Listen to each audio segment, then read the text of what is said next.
Assalamualaikum warahmatullahi wabarakatuh. Izin memperkenalkan diri, kami dari kelompok 5CD akan menjelaskan tentang implementasi sistem monitoring suhu dan kelembapan berbasis IoT.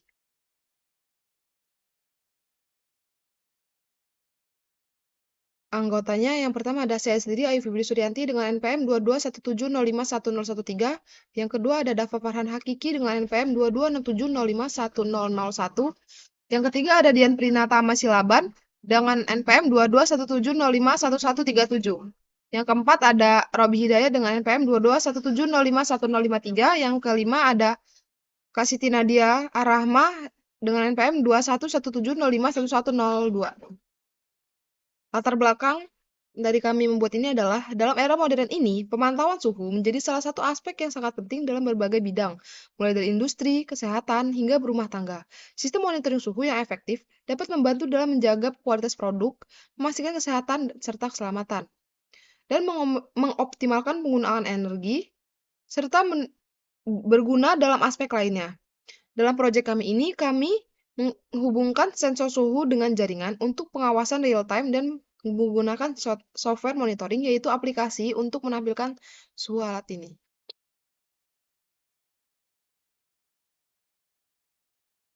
Jadi ini ada desain dan alatnya. Di sini ada eh, kabel USB-nya, ini ada DHT-nya, ini ada ISP-nya, dan ini ada kabel buat nyambungin antara DHT dan ISP-nya. Assalamualaikum warahmatullahi wabarakatuh. Saya Siti Nadia Rahma, NPM 2117051102. Di sini saya akan melanjutkan presentasi dari Ayu.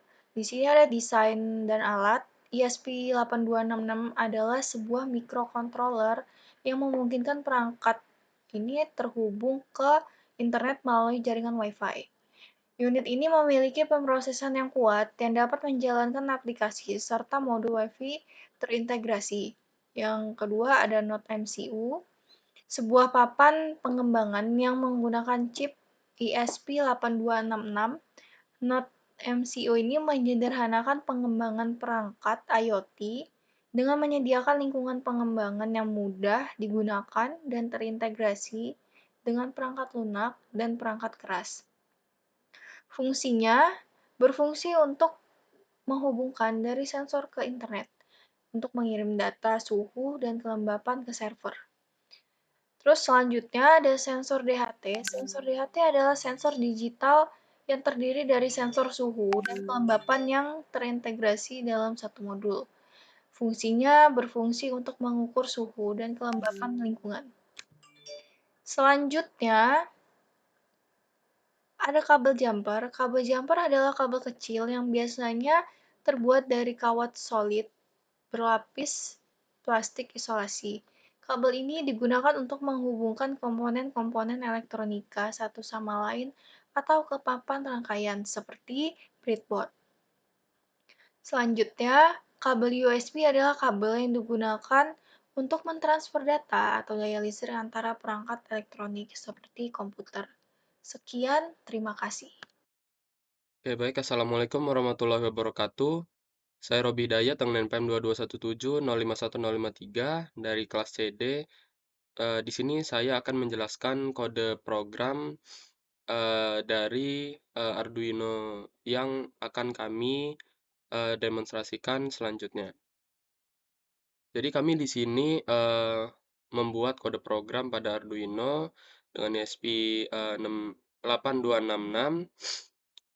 Yaitu yang pertama di sini kami mendefinisikan ID template Blink yang dimana kami menggunakan Blink untuk memberitahu menggunakan notifikasi menggunakan Blink jika suhu itu mencapai lebih dari 30 derajat Celcius.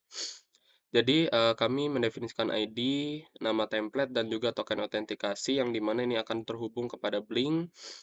Lalu kami mendefinisikan bahwa pesan debug dari Blink akan dicetak ke serial monitor dan menyediakan fungsi untuk menghubungkan ESP8266 ke jaringan Wi-Fi dan menyediakan fungsi untuk menghubungkan ESP826 ke platform Blink. Kalau sudah kita definisikan Blink-nya, Di sini kami memasukkan library DHTH untuk berinteraksi dengan sensor DHT seperti DHT11 atau DHT22 digunakan untuk mengukur suhu dan kelembapan. Karena kami menggunakan alat DHT22 untuk mengukur suhu dan kelembapan. Lalu pada chart out sambungan Blink Out Token ini untuk menghubungkan perangkat ke platform Blink dengan otorisasi. Lalu char SSID dan char pass ini adalah menyimpan nama SSID atau nama jaringan WiFi yang akan digunakan oleh perangkat untuk terhubung ke jaringan. Jadi misalnya pada laptop saya menggunakan WiFi dari HP saya yaitu Redmi Note 11 dan untuk passwordnya itu dituliskan juga. Jadi untuk nama dari WiFi-nya dan untuk nama dari passwordnya itu kita masukkan.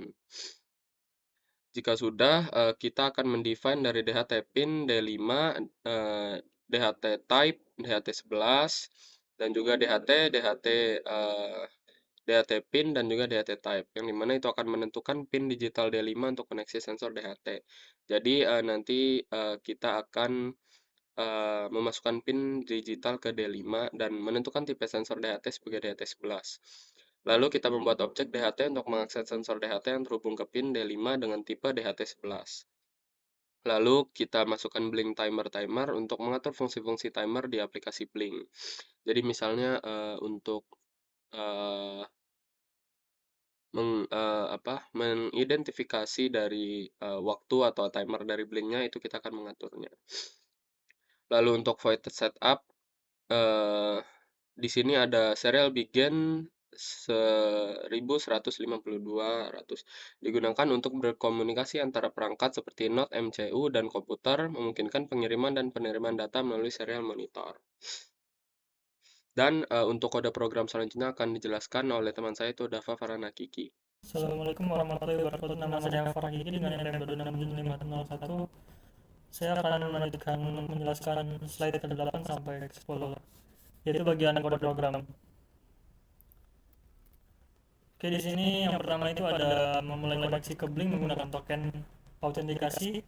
Di sini ada parameter out itu yaitu object authentication dari modul Blink-nya. Kemudian ada SID itu tokennya, kemudian password itu untuk password kita. Kemudian juga ada menggunakan port 80 dan parameter server Blink Cloud.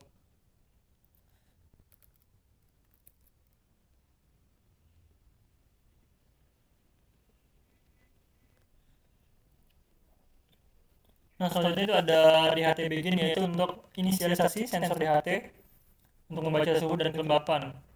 Kemudian juga ada timer set interval, itu untuk mengatur timer untuk memanggil fungsi sensor setiap 2,5 detik.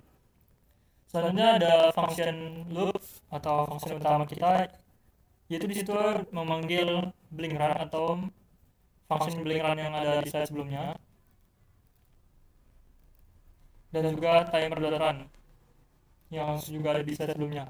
Setelah menjalankan loop blink yang bertanggung jawab untuk memproses data dan perintah diterima dari server blink, kita akan mengirimkan data ke server secara berkala untuk memberikan hasil dari sensor itu. Selanjutnya ada function void sensor dengan variabel di dalamnya itu ada float H untuk humidity atau kelembapan dan float T untuk temperature yang diambil dari sensor DHT. Kemudian ada validation untuk mengecek apakah variabel H dan T itu nilainya 0 atau tidak terdefinisi.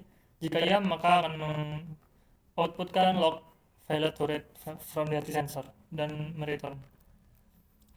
Kemudian ada brain virtual write, yaitu untuk mengirim sebuah nilai kepada server Blink kita. Di sini kita mengirimkan variabel T atau temperature ke pin V0 pada Blink kita. Kemudian juga kita mengirim nilai H atau humidity kepada pin V1 kita. Lalu kita melakukan log atau output untuk melakukan debug. Selanjutnya, lakukan pengecekan validation.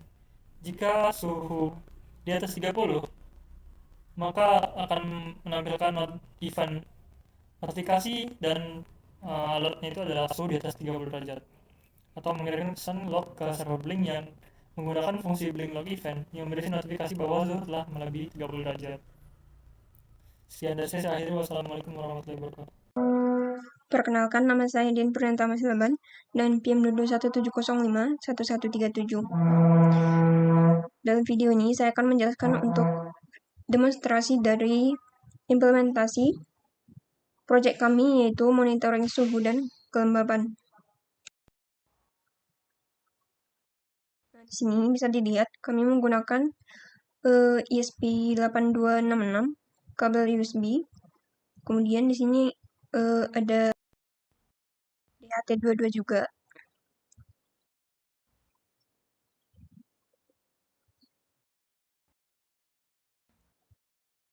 Untuk proyek kami ini, kami menggunakan Blink untuk monitoring suhunya, di mana pada percobaan kami yang sebelumnya, kami mendapati suhu di ruangan sebesar 23,5 derajat Celcius, dan untuk kelembapannya itu adalah 61%.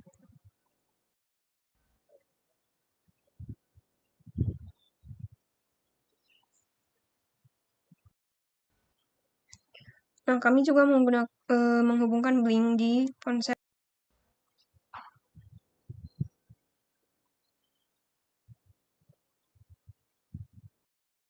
Nah, selanjutnya di sini mencoba kembali.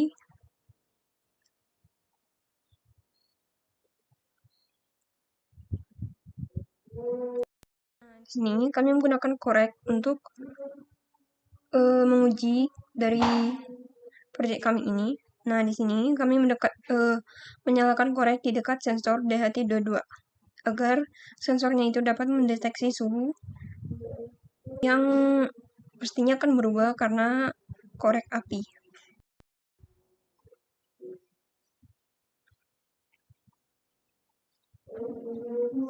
Nah, di sini tinggal ditunggu saja.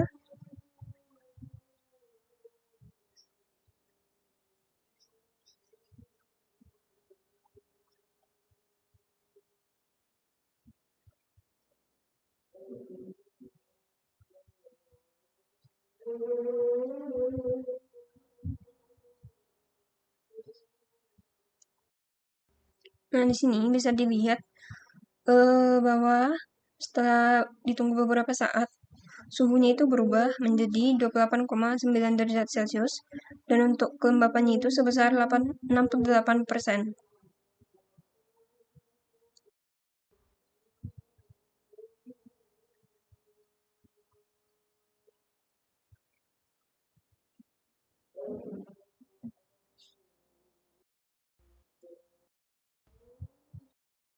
Nah, untuk notifikasi yang ini, sistemnya akan mengirimkan notifikasi kalau suhu ruangan itu lebih dari 30 derajat Celcius.